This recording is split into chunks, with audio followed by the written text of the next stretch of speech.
It's all right, interloper. Welcome to the world of the damned. Oh, you smiling. Okay, ladies and gentlemen, welcome to our Creepypasta reading. You notice I'm not in a mask today, because I like this look of mine. It's quite cool. Now, do excuse my General Grievous cough. I fought with Obi-Wan Kenobi and he crushed my chest plate. But I shall still attempt to read for you a creepy story, and of course my dear companion Wanderer-Fehn will be helping me out. Now, the first story we have for you is something called Graybark Drive. My dear, would you care to start us off? Of course. Give me a moment.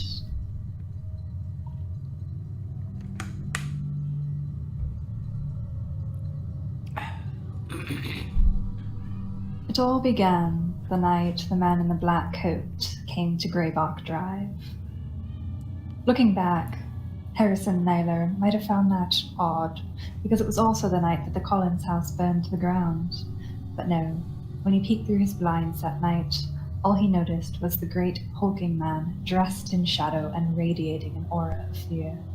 Oh, he could see the fire well enough, but only because it illuminated the man in the coat. Harry only looked for a few seconds.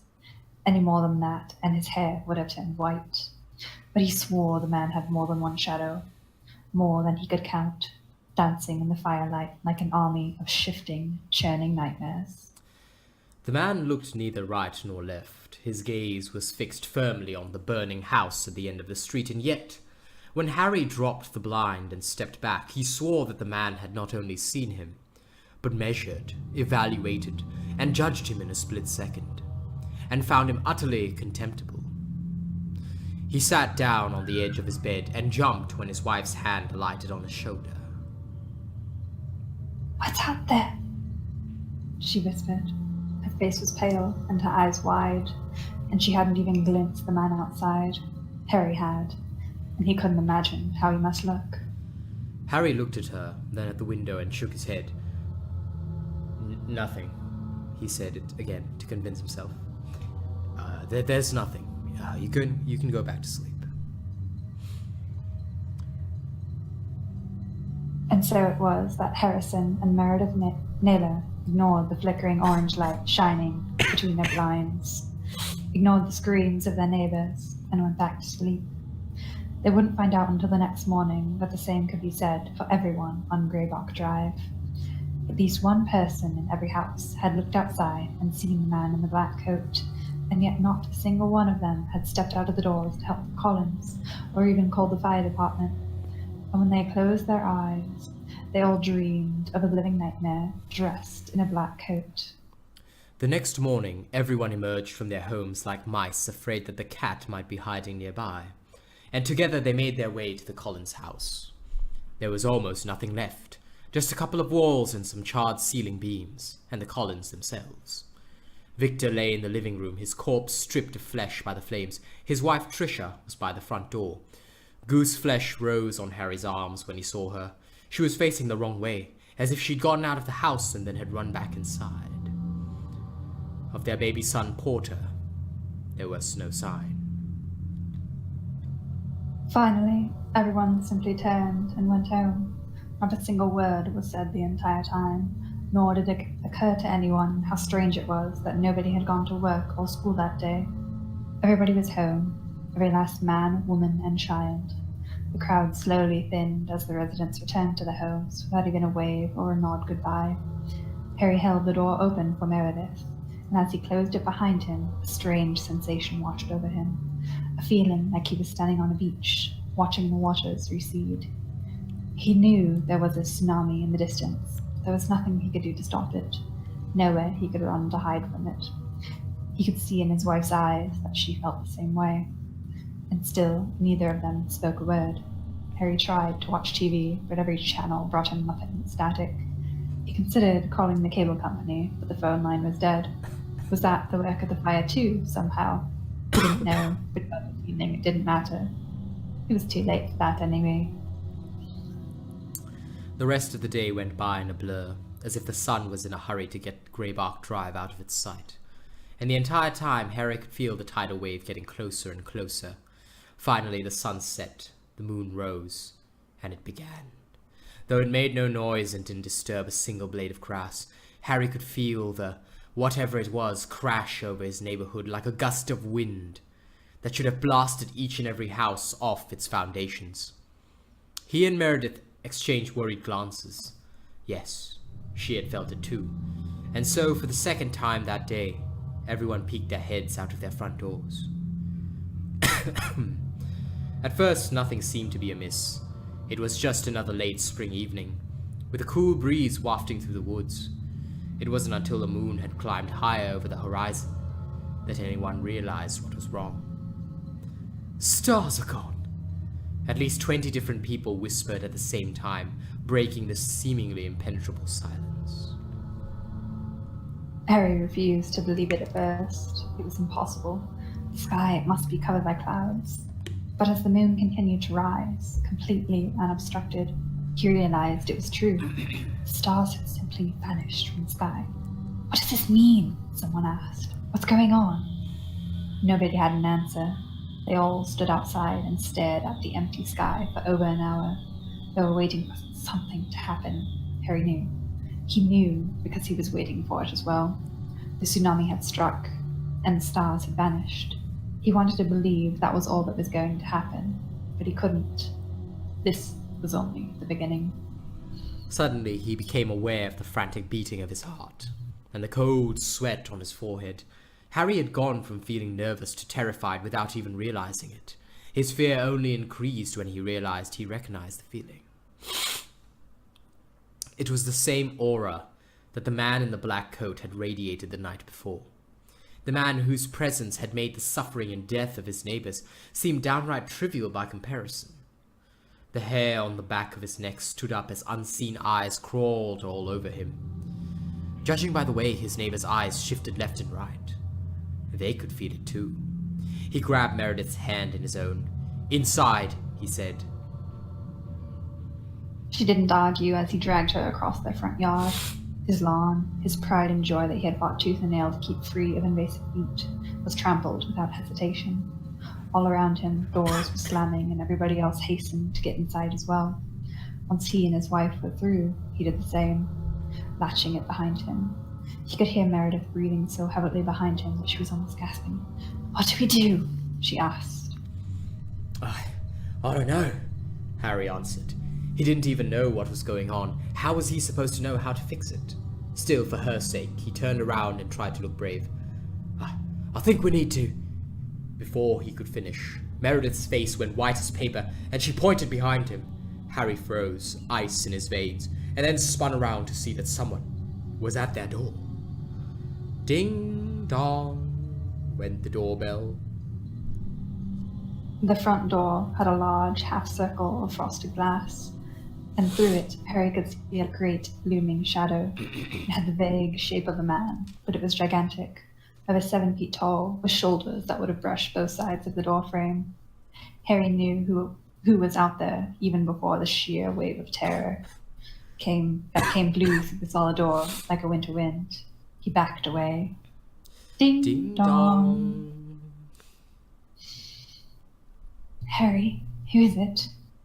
Meredith asked. She was terrified too, and she was looking to him for answers. Answers he didn't have.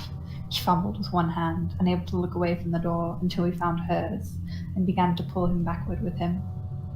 Ding dong. "Who's that?" his wife demanded, growing more and more frantic. "Harry, who's that?" I don't know, he yelled back. Ding dong went the doorbell, and then the doorknob began to turn. Harry and Meredith gasped in unison. Harry had locked the door, he knew he had, and yet the doorknob turned. The door swung open to reveal nothing. Harry and his wife both stood there, their backs pressed against the walls, staring at their empty front porch. "What?" Meredith stammered. "What was..." It was the last thing he wanted to do, but Harry uncurled his fingers from his wife's wrist and crossed the living room to the entryway. His heart pounded inside his chest as he slowly poked his head out and looked right, then left. Nothing. Nobody. There's no one here, he said, as much to calm his own nerves as Meredith's. When she didn't reply, he said again louder, There's nobody here. He grabbed the doorknob and pulled the door closed, turned around, and found himself alone. Their living room was completely unchanged, save for the fact that his wife was no longer in it, where she had been standing. Now there was only a picture hanging from the wall. "Meredith," he asked nervously, and no answer came. "Meredith," he asked again, more loudly this time. The picture frame shook a little bit, as if somebody had just slammed the door too hard. A chill ran down Harry's spine again, and with it was slow, frightened steps as he crossed his living room again. As he drew nearer, his eyes grew larger. It wasn't a picture he had ever seen before. It was of Meredith, but she stood back at Harry with a look of pure terror on her face. Her eyes were pleading, begging him to rescue her. On her shoulders were a pair of hands, blackened as if they alone were plunged in shadow. "Meredith!" he yelled at the top of his lungs. He spun around, looking desperately even though she wasn't there. Behind him he heard a snap and then a crack. A glance backward revealed that the picture had fallen from the wall and broken in half. A jagged crack going right up the middle. From somewhere deep within the house came a cold, dark, and evil laughter. Harry's mind went blank with terror, not knowing what else to do. He turned and ran for the door that led to the master bedroom. Maybe Meredith had taken refuge in there. Maybe. He threw the door open, but what waited for him on the other side wasn't his bedroom. It wasn't even his house. The long hallway stretched out in front of him, at least 50 feet long. Doors every few feet on both sides. What looked like gas lamps lit the corridor in between the doors, but even with that dim light, Harry couldn't see what waited on the other end. He stepped through without thinking, and immediately spun around to go back. He had no idea what was going on, but he was smart enough to know that nothing good would come from going down that hallway. But the door was gone. Gasping, Harry put his hands on the smooth, bare wall. He was going crazy, had gone crazy. If he had just felt around, he would find the doorknob and be back in his living room. There was nothing there but what his eyes could see. No, this is all wrong. He had to get... "Harry?" asked Meredith. Harry froze and slowly forced himself to turn around. Meredith wasn't there. The hallway was empty. "Harry?" she asked again. Her voice came from the shadows, sounding as casual as if she'd come to tell him dinner was ready. Maybe I'm going crazy, he thought. Wait, that's his bit, isn't it? I'll take it. Yes, yours. Maybe I am going crazy, he thought, staring down the long, empty corridor. Maybe I've finally gone senile. Maybe I'm still sitting in my chair in the living room, drooling. And Meredith's going to have to put me in a nursing home, and... "Harry, are you there? Will you please hurry up?"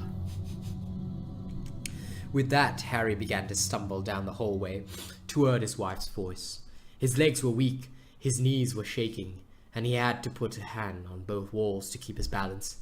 At one point, his hand touched one of the doors and he screamed. Harry jerked his hand away, heedless of the way he collapsed on the floor. Eyes were open wide with horror. He hadn't seen anything when he touched that door. He hadn't heard anything. But what he had felt on the other side, lying in wait, pure, unadulterated evil, so powerful that he was afraid it might have infected him just by touching it. And just like that, he felt like he knew where he was. The man in the black coat. This was him, his true form underneath the human mask. Living, breathing, thinking fear.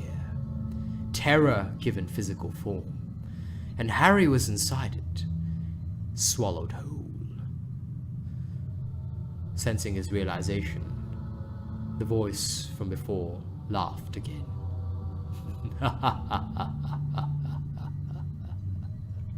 "Harry dear, are you out there?" Meredith's voice reached his ears like a speck of light in a dark tunnel, and he scrambled to his feet and chased after it. Doors flew by him, and the gap between lit lamps grew wider and wider by the second, until he was plunged into pitch black darkness. And still he ran. The laughing voice propelled him from behind, and as his wife called to him from the front, he knew which one he wanted, Meredith. In his fervid state of mind, he became convinced that if he could only just find Meredith, all of this would cease to exist. The hallway went on, though, with no end in sight, and his wife's voice never grew any closer. Then a dark blue glow lit up the darkness. It was so unexpected that Harry dug in his heels and skidded to a stop, almost falling over again. It took his eyes a few seconds to adjust to the light, but when he did, he stumbled backwards in horror. Just like he had hoped, Meredith was waiting for him at the end of the hallway. But this was not the Meredith he knew. She was massive. All he could see was her head, like a grown woman pressing up her face against a dollhouse. And he was in the dollhouse. Her skin radiated the eerie blue light he had seen. Her eyes rolled up vacantly at the ceiling, but a wide, half-dead smile stretched across her cheeks. "There you are, dear," she said, voice booming through the narrow hallway. "I was wondering if you got lost." Meredith, Harry stammered, staring at her in horror. "What happened to you?" She didn't respond. To me. But when she did speak, it was as if she hadn't heard him. "Are you all right, dear? You look terrible." She wasn't even looking at him. Come, I'll fix you right up." She opened her mouth unnaturally wide, the tendons in her cheeks creaking from the strain until it was big enough for Harry to walk into. Thick ropes of saliva dripped from her jaws, and out of her mouth she breathed the most horrid, putrid scent that Harry had ever smelled. He trembled, nearly putting his hands on the wall again for support, and fought not to throw up. The hallway was dark, but Meredith was giving off just enough light that he could see what was waiting for him in the back of her throat. A door. "No," he moaned, shaking his head. "No, please." There was no doubt in his mind what he was supposed to do now. The only way out of this hellish place was in front of him. But he wouldn't.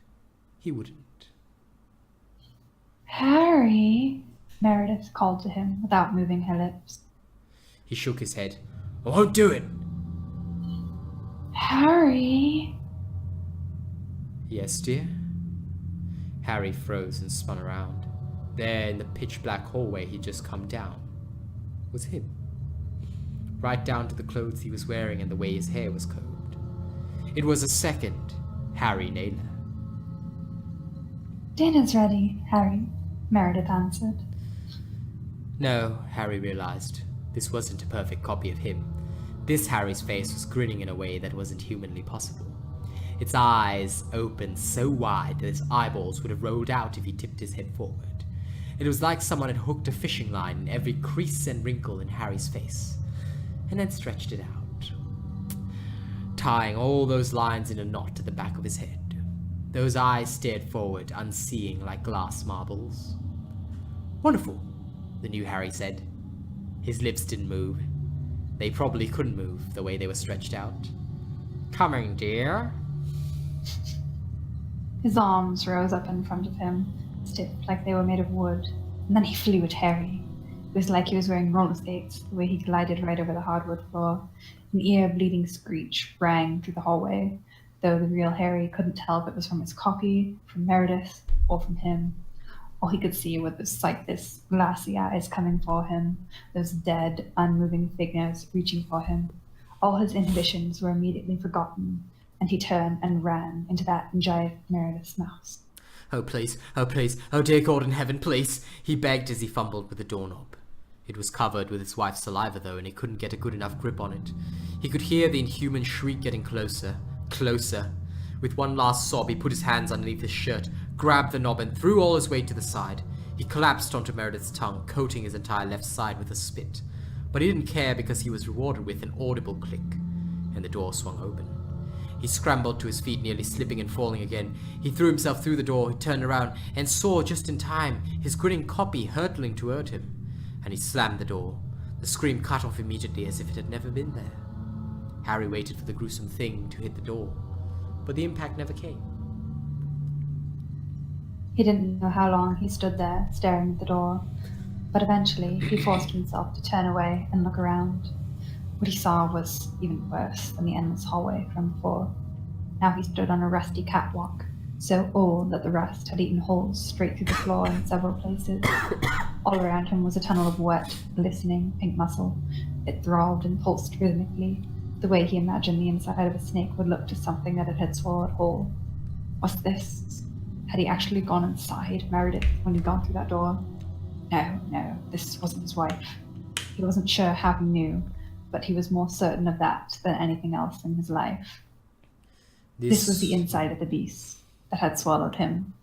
The man in the black coat. For a minute, Harry considered just lying down and staying right there for the rest of his life. Surely it wouldn't be that long, and giving up sounded more appealing than seeing whatever horrors were waiting for him the further he went down the creature's throat. Instead, he forced his legs to stop shaking and began to walk. He couldn't give up. He wasn't alone here. Meredith. He had to find Meredith. Get her out of here if he could. The journey down the catwalk took less than a minute, and longer than eternity. Harry wasn't sure how he knew that, but he got the inexplicable feeling that the rules of the world he knew didn't exist in this place. If there was any such thing as reality in here, then it was a slave of the man in black coat. Eventually, the catwalk came to a sudden end, though the fleshy tunnel extended on and on in front of him. Hello? Harry didn't know who he expected to answer, but was afraid to find out. What now? Are you done? Let me and my wife go.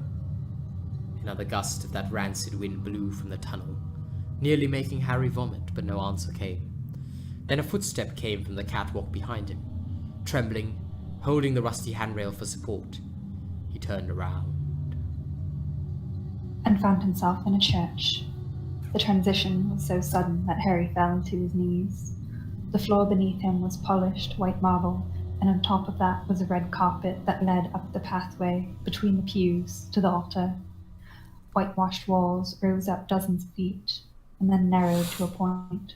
Sun shone through stained glass windows, making colourful patterns on the floors and walls. The catwalk, the living tunnel, everything from before was gone. When Harry glanced behind him, all he saw was a massive pair of wooden doors that led out of the chapel. He looked forward again, but closed his eyes. The scene was comforting in every way he could imagine, but he didn't buy it, not for 1 second. This was a trick. It was trying to put him at ease, so that whatever horrible surprises waited for him would shock him even more. Harry? It was Meredith's voice again, and despite himself, Harry looked up. There was someone at the altar now, a figure clothed in a long white dress and veil. When it saw him looking, it reached up and pulled the veil away to reveal his wife. Harry's heart leaped into his throat. He didn't know why, but he could tell that this was really her. Not another nightmarish illusion. That was the Meredith he knew and loved. Harry, what's going on? She asked. Tears were running down her cheeks. Is it really you? Harry got back on his feet. It's me, he answered. Are you all right? She shook her head. Harry, I've seen the most horrible things. Please, you have to. A new voice crooned. Harry jumped, and Meredith spun around to find someone standing behind the pulpit who hadn't been there a moment before. The man in the black coat. The bride mustn't show her face before the wedding, he said. His voice was as smooth as oil, and he reached out and put the veil back over Meredith's face. Now, shall we begin? He looked to Harry. Harrison Naylor, do you take this woman to be your lawfully wedded wife? Meredith! Harry screamed at the top of his lungs. To his surprise, his legs filled with strength, and he sprinted down the aisle like a man half his age. He waited for something to stop him, but he reached his wife without obstacle. The man in the black coat looked down on him, grinning like a predator, as Harry took his wife in his arms, and she fell to pieces. Bones, bleached white and bare of any flesh, they clattered to the floor all around him, falling from her dress as if he'd upended a bag. Her skull rolled forward, a few strands of her graying hair still clinging to the scalp, and bumped against his face. The man in the black coat chuckled. I didn't say you could kiss the bride, but who am I to stand in the way of love? Forgetting its fear for a moment, Harry glared up at him. His long brown hair and neatly trimmed beard belied the primal sense of terror that radiated from him. What did you do to? The man in the black coat reached for him, and his arms grew to gigantic proportions. A hand large enough to hold a car collided with him, and pushed him back up the aisle. The wooden doors flung open to reveal blackness on the other side. Harry had just enough time to scream before he was propelled from the church. Then he was falling, standing. He never felt himself land. He merely had the sudden realization that he wasn't falling anymore. Darkness was all around him, so thick that he felt his lungs must be turning black from breathing it in. A glimmer of light appeared in the distance. He stopped, looking at it. Nope, he decided, and he turned and ran the other way. He had the creature's plan figured out, lead him by the nose from one horror to the other, and then he didn't want to think of what its end goal might be. All he wanted was to get out. The laugh echoed from the darkness to taunt him again. But Harry ignored it. The laugh couldn't hurt him. He just had to keep going. Harry. He stopped without meaning to. It sounded like the wind itself was whispering his name. Was Meredith the beast pretending to be? Look down, Harry. And he did, and he fell over with shock. Though the ground beneath his feet was as solid as stone, to his eyes he was standing on thin air. Below him was a maze, vast, almost eternal, yet by this place's insane laws of physics he was able to see it all. Just like he saw Meredith running through it, heard her screaming at the top of her lungs. "Meredith!" Harry shouted, but she didn't hear him. She wasn't alone. All throughout the maze, Harry could see things moving, gliding along the ground without moving their legs. His heart sank into his stomach even before he got a good look at them, and his suspicions were confirmed when Meredith ran right beneath him. A copy of himself he had seen earlier, with its painful grin and outstretched arms, was in pursuit. Only now there wasn't just one of them. There were hundreds, thousands. As Meredith ran, her path was cut off by two more rounding the corner in front of her. Their arms shot up, and they sped toward her, giggling like toddlers chasing candy. Oh my. "Meredith!" he screamed again, and dropped to his hands and knees. He began to pound the ground with his fists. "Let me in! Let me!" Whatever invisible floor was holding him up shattered, and he tumbled down into the maze as well. Pain lanced through his old bones, but he forced himself back to his feet. He had to save his wife before those things caught her. He had seen which way she'd gone, so he limped after her as quickly as his tired, sore old body could carry him. Oh. He passed several copies of himself, and though they grinned at him, they didn't give chase. He would have been comforted by that if he hadn't known why. They weren't here for him. This maze was for Meredith. A scream tore through the air, and Harry spun around. It had come from that way. He tore off down that narrow corridor, praying that there wouldn't be any branching paths to throw him off course again. There weren't. After 50 feet, the path angled to the left. 30 feet later, it turned left again. Then again, 15 feet later, and 5. He was going in a big spiral, and then, at the center of the spiral, he saw his wife. Meredith! She was in a big, open square more than 30 feet across, and a dozen of Harry's copies were surrounding her. She was standing in the exact center, hands clasped over her mouth, tears running down her face. No. No, no, no, she was moaning, shaking her head as if that would wake her from this horrible nightmare. The Harrys grinned at her, arms reaching out, and slowly they began to glide toward her. Inch by inch, the circle shrank. Harry's pulse spiked. He had to do something. But what? Before he could move, a grinding sound, like nails on chalkboard, filled the air. The floor beneath Meredith's feet began to rise. One block rose 2 feet, another 4, and she was standing, and the one she was standing on rose 6 feet. Stairs, though not enough of them to escape. Meredith screamed again, but fell silent when they stopped moving. The grinning copies continued to draw closer. Harry watched, afraid to do anything else. Gong! A single toll of a bell rang throughout the maze, and with it something fell from the sky, long, thin, and reaching all the way up into the darkness above them, dangling just a few inches in front of Meredith's face. It ended in a loop, just big enough for her. "No!" Harry screamed. He ran into the square, heedless of the copies of himself that he had squeezed between. He stopped at the first step. "Meredith!" She spun around when she heard his voice and took a step back. "Stay away from me!" she yelled. Sorry. "Stay away from me!" she yelled. "Get away!" He shook his head. "No, Meredith, it's me!" He stepped onto the second step. "I'm the real!" "Get away!" she screamed again, louder than ever. Harry stopped. "Meredith, please, you have to listen to me. I don't know what's happening, but we have to work together to escape from this place. Please, just..." He reached out his hand, but Meredith looked at it like it was the most disgusting thing she had ever seen. She cowered away from it, and in doing so, her head bumped the noose. "Get away," she said. Her voice was low now, like she was threatening him. "Go away. Leave me alone." Her hand reached up to grasp the rope, and Harry froze like his feet had been cemented to the floor. He told himself he had to move, tried to force his legs to obey, but he couldn't. All he could do was watch as his wife, terrified out of her wits, slipped the rope over her head. "Meredith, no," he begged her. Tears were running down his cheeks. "Please." "This." Her voice was shaking. "This is my escape." "No!" She stepped over the edge of the platform, fell less than a foot, and came to a sudden stop. Harry heard the snap, heard her last few breaths gurgle out of her throat. Her feet twitched for a few seconds, and then she fell still.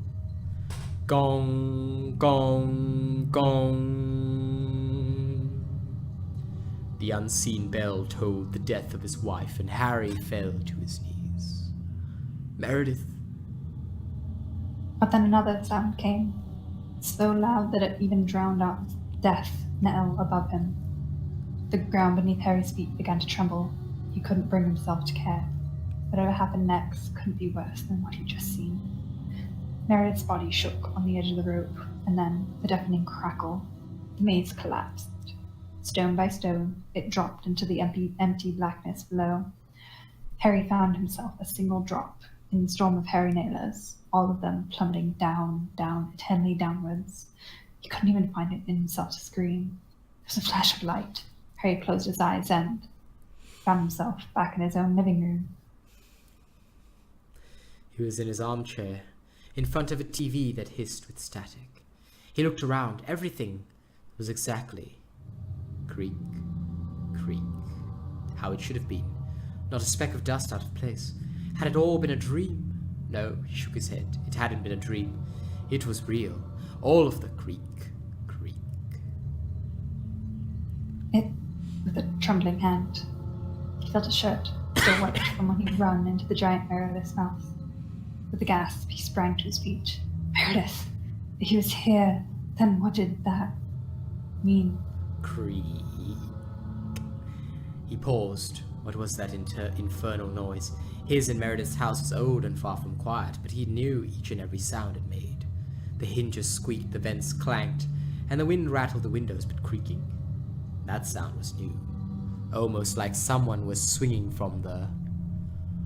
Congratulations. With a gasp, Harry spun around to see that he wasn't alone in his living room. The man in the black coat sat in the corner of the room on a wooden stool, his cloak enveloping his massive frame like shadow-given form.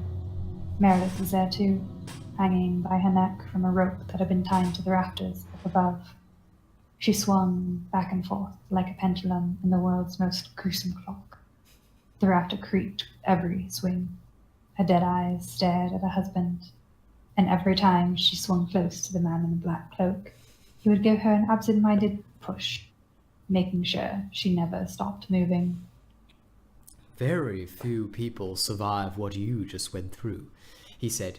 He wasn't looking at Harry. Instead, he was staring at Meredith's corpse, as if the gentle swinging had hypnotized him.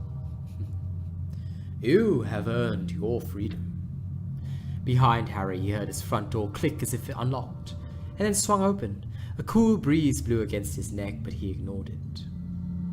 So, his voice was shaking, and he made himself wait until he could control it before continuing. So that's it then? You come here, you kill my wife, and then you just let me go? Your wife killed herself, old man. There was a hint of a smile on the man's face, but Harry ignored it. Why are you doing this? Creak, Creak. creak. Creak. Went Meredith's corpse as the man in the coat pushed her, like a child on a swing. Finally, he turned to look at Harry and got to his feet. Even from across the room, he towered over Harry, and the shadow he cast was longer than it would have been, casting Harry into darkness all by itself. Once again, that wave of terror washed over him, like someone else was pushing their fear onto him. He found himself trembling. Because, the man in the black coat said, I can't let my little secret get out, can I? What secret? Harry stammered. I don't know what you're... He didn't get to finish his sentence, because that was when his mind went blank, like an explosion of fear inside his body. Icy, cold terror, blood-fusing horror like nothing he had ever felt before. Fear, the likes of which he had never even thought existed. It wiped all rational thought from his mind, and in that instant became an animal. There were only two things in the world now, terror and escape. Rather than stand there and endure the man in the black coat's attack, whatever he was doing, Harry chose escape. With a scream that tore his vocal cords and made blood ooze down his throat, he turned tail and ran through the open door of his house into the street. And then, just like that, the fear vanished. It went away so quickly that Harry collapsed in the middle of Graybark Drive, his head shaking, striking the pavement, so that stars danced in front of his eyes. Panting, he forced himself to get to his knees. He was in the middle of the road, staring straight down to where it ended at the ruins of the Collins house. Shame clawed at his heart now that the fear was gone. He hadn't been able to save his wife, and now he had left her body in the house with that. Whatever it was that disguised itself as a man wearing a black coat. And the worst part of it was that he knew he'd never see her again. Because as horrid as he felt, he couldn't go back into that house. Not now. Not ever. Meredith. Something moved. Harry's heart began to race as something stirred in the ashen remains of the Collins house. A shape, barely visible in the starless darkness, rose up. Slowly, it began to draw closer to Harry. A steady click, click filled the air, as if someone was tapping sticks on the road. The figure came closer, and Harry recognized its human shape. Not the man in the black coat. He was far too thin and short to be him. But then who? Slowly, like it was moving through deep water, the thing came close enough for Harry to see. Startlingly white in the near pitch-black darkness, and so thin Harry could almost see through it. No, he couldn't really see through it, with eyes that moved as slowly as the thing in front of him. Harry looked at it from its bony, fleshless feet, to its bare ribcage that he could look through and see the Collins house, to the toothy grin beneath two black, empty eye sockets. It stopped in front of Harry as if it hadn't expected to find him there. The bones were blackened in places where the fire had scorched them. It carried the smell of smoke. Harry didn't need skin or clothes to know who was standing in front of him. Victor, he stammered. The dead man moved, with creaking joints and a clatter of bones. He held out its hand and reached toward its former neighbor. Harry couldn't move and sat there trembling. Its fingers brushed the old man's face and... Harry died. He went without a scream or even a whimper, and when he felt those dry, skinless fingers brush his face, his heart simply stopped, and he fell forward, face down in the street. Victor's corpse stood motionless for a minute, as if unsure what had just happened, and then it lowered its head and began to walk. It walked up Graybark Drive, neither looking left or right. Its pace was shambling but determined. Nobody looked out of their windows to see it. Soon it was swallowed up by the starless night, leaving Harry's corpse alone in the middle of the street, where it remained until the sun finally rose that morning. It was Harry's across-the-street neighbor that discovered him. Doug Runner, who had known Harry and his wife for nearly 40 years, found himself strangely unsurprised to see Harry dead in the middle of the street. Just like one could predict rain by looking at the sky, so everyone on Graybark Drive had been able to predict death by the ominous, creeping sensation that they felt all day. Even so, he ran out his front door to check on him. No pulse, but no wounds as to give a hint of the cause of his death. Nothing except the look of terror frozen on his face. Harry's front door stood wide open, and Doug, against his own better judgment, decided to go check on Meredith. Horrified though he was even less surprised to find Harry's wife hanging by her neck from the ceiling. Her body rotated slowly on the end of the rope, and her empty glass-eyed stare seemed to be both condemning and warning. Condemnation for not being there to help, desperately warning him that the same would soon happen to him. Oh, Doug knew he ought to do something, call somebody, but all he could think about was getting the hell out of that house, just like Harry had done the night before. Doug turned and sprinted through the front door and didn't stop until his own door was slamming firmly behind him. It's a shame, then, that he never noticed the second shadow that followed him inside. Ladies and gentlemen, we hope you've enjoyed the story of Graybark Drive. It's been a long one, but a very good one. And we will see you on the next one.